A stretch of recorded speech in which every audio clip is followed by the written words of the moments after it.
Hello guys, good morning. Dito nakarating na tayo sa Balbalongo Dam. Eto, tignan nyo po ang scenic view. Yan na po yung dam. Yung po yung tubig, yung reservoir. Ayan, makikita nyo pong mabuti. Slow mo natin. Para makita nyo pong mabuti yung ganda ng dam. Ayan, napakalaki po niya. Kaya ang gagawin po natin ay lalapit po tayo doon at titignan natin.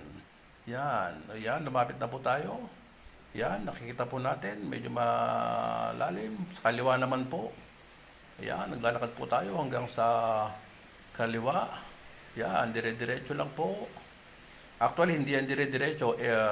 Pa-ekis-ekis po yung paglalakad natin dyan.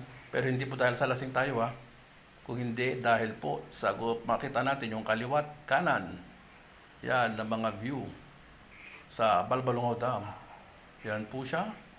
I-enjoy nyo po ang view. Ayan, pupunta rin naman ako sa kaliwa mamaya para makita po ninyo. Yan, yan po siya. Napakataas po. Tapos mataas, marami na rin pong naka-impound na tubig. Actually po, Balbalongo Dam, literal po na dam kasi nakatapak po tayo sa dam. Yung pong pangharang yung po ang dam. Yung pong tubig, reservoir naman po yan. Kaya literal na nakatapak tayo sa dam. Ayan. Kaya pag sinabing maligo sa dam, ay hindi pwede kasi yung dam po ay hindi tubig. Yung po tinatapakan natin yun.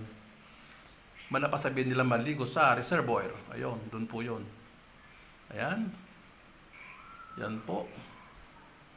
Yan po siya. Medyo mahangin po dito. Maganda. Maganda ang view. Tapos tingin po doon. Pupunta po tayo sa bandang dulo. Yan, malapit na po tayo sa bandang dulo. Pagtsagaan nyo lang po. Tapos hihinto-hinto tayo mamaya. Papakita ko sa inyo yung kaliwa. Yan. Titignan nyo, hinto po tayo dyan.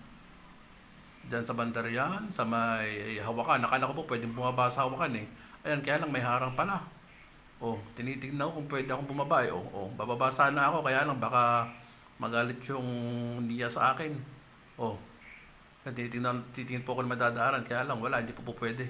Baka magalit sila. Tapos may sarado naman po yung yung hagdan. Yan, di bali po, diretso na lang po tayo.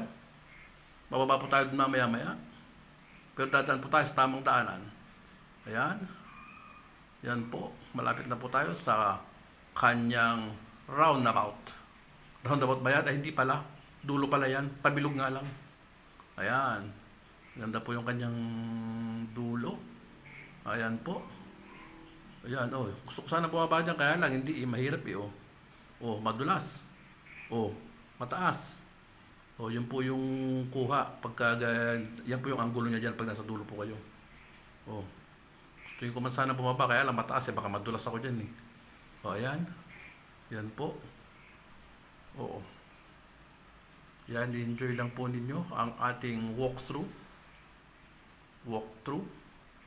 Ayan, babalik po tayo doon sa kanina. Ayan, sa may hagdan. Kaya lang po may barikada. Hindi pa po pwedeng daanan. Yan po. Ayan, pabalik na po tayo. Yan naman po yung isang side niya sa kabila. Bababa po tayo doon mamaya. Thank you po.